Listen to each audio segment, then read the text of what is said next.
D'un côté, on a une princesse de la mythologie grecque, Antigone, qui défie le pouvoir pour enterrer son frère. Et de l'autre, une activiste de notre temps, Assa Traoré, qui transforme un drame familial en un mouvement politique majeur. A priori, des millénaires les séparent.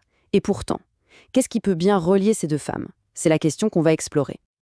Alors pour bien saisir ce parallèle, il faut commencer par le commencement. Retournons à la source, au mythe d'Antigone, une histoire qui nous vient de loin, écrite par Sophocle vers 441 avant notre ère. L'histoire, en gros, est assez simple, mais d'une puissance incroyable. Le roi Créon décrète que Polynice, considéré comme un traître, n'aura pas de sépulture. Son corps sera laissé aux bêtes. Mais sa sœur, Antigone, refuse. Elle désobéit au nom d'une loi qu'elle juge bien plus haute. Et pour cet acte de défi, le prix à payer sera terrible. La mort, seule, emmurée vivante. Et c'est là que ça devient vraiment passionnant. Parce que cette tragédie, ce n'est pas juste une querelle de famille. Non, pas du tout. En fait, elle met en scène un conflit absolument central pour les Grecs. Le choc entre le nomos, la loi des hommes, la loi de la cité, et le théos nomos, la loi non écrite, la loi divine, celle qu'on porte en soi. Du coup, la lecture classique d'Antigone, c'est celle d'une figure tragique, mais surtout seule. Elle agit en solitaire. Son geste est un acte religieux, un rituel, pas un acte politique au sens moderne.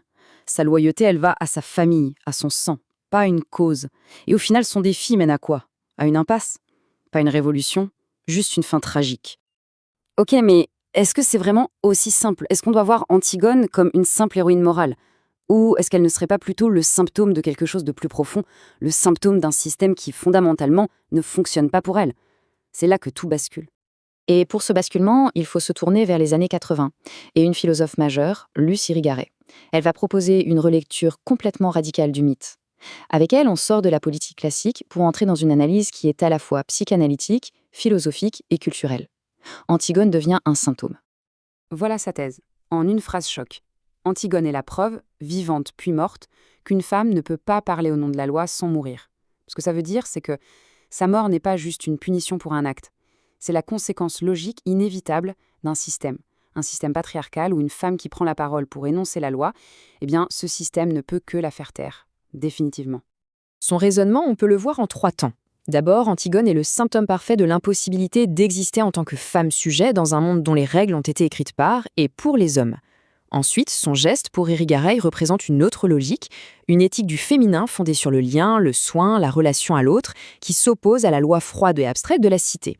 Et enfin, son destin tragique, c'est l'aveu d'échec de toute la pensée occidentale, incapable d'intégrer, de penser vraiment la différence des sexes. Alors, cette lecture d'Irigaray, elle a été absolument fondamentale. Vraiment. Mais, évidemment, elle n'a pas mis fin au débat. Au contraire, elle a ouvert la porte à d'intenses discussions et à pas mal de critiques. Et c'est important de s'y arrêter un instant. On peut résumer ces critiques en 3 points principaux.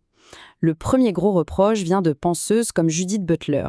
Le danger, selon elle, c'est qu'en parlant d'une éthique du féminin, Irigaray fige à nouveau les femmes dans une sorte d'essence, un truc un peu mystique, sacrificiel, et au final, ça désarme la lutte politique. Deuxième point, crucial, la critique postcoloniale. Pour eux, l'analyse d'Irigaray est très centrée sur une expérience de femme blanche, européenne. Elle passe complètement à côté des questions de race et de classe. Et enfin, une critique plus récente venue des théories queer et trans. En se focalisant sur la différence sexuelle, Irigaray reste coincé dans une vision binaire, homme-femme, qui est jugée dépassée aujourd'hui. Bon, on a Antigone, la tragique, Antigone, la féministe, Antigone, la critiquée. C'est un personnage super complexe. Alors la question c'est, concrètement, à quoi ça nous sert aujourd'hui? Comment tout ce débat, qui peut paraître un peu abstrait, nous aide à lire les luttes actuelles? C'est là qu'on en arrive à notre 3e et dernier temps. Et on revient donc à Assa Traoré, parce que son parcours, c'est presque une Antigone à l'envers, une inversion totale de la logique du mythe. Là où Antigone disparaît dans son acte, Assa Traoré, elle, émerge publiquement. Regardez bien la différence fondamentale, le sacrifice contre la stratégie. Antigone, elle, meurt pour son frère. C'est un acte unique, final, un sacrifice. Assa Traoré, elle, choisit de vivre pour son frère. Son deuil n'est pas une fin, c'est le début d'un combat, d'une stratégie sur le long terme. Autre opposition très forte, le rituel contre la performance. Le geste d'Antigone, c'est un rituel sacré, accompli dans la sphère privée, presque en secret. C'est entre elle, son frère et les dieux. Le deuil d'Assa Traoré, lui, est dès le départ une performance publique. Il est fait pour être vu, pour être partagé, pour occuper l'espace médiatique.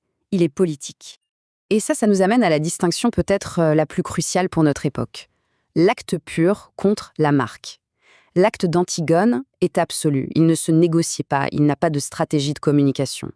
Le combat d'Assa Traoré, par nécessité, s'inscrit dans un monde où tout est image, où une lutte, pour exister, doit se construire comme une campagne, avec des slogans, des visuels, bref, avec tous les outils qui peuvent aussi s'apparenter à une marque.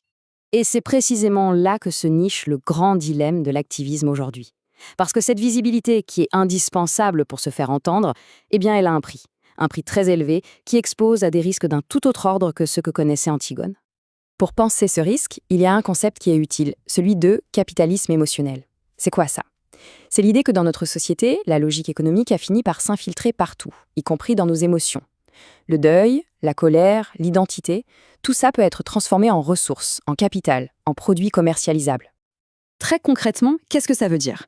Eh bien, ça veut dire que la lutte risque de devenir une simple marque, que l'identité personnelle de l'activiste devient une sorte de capital moral qu'on met en avant, le message peut être complètement récupéré par le système, et au final, le danger le plus pervers, c'est que l'acte de dissidence, en devenant célèbre et reconnu, se retrouve neutralisé, vidé de tout son potentiel de révolte.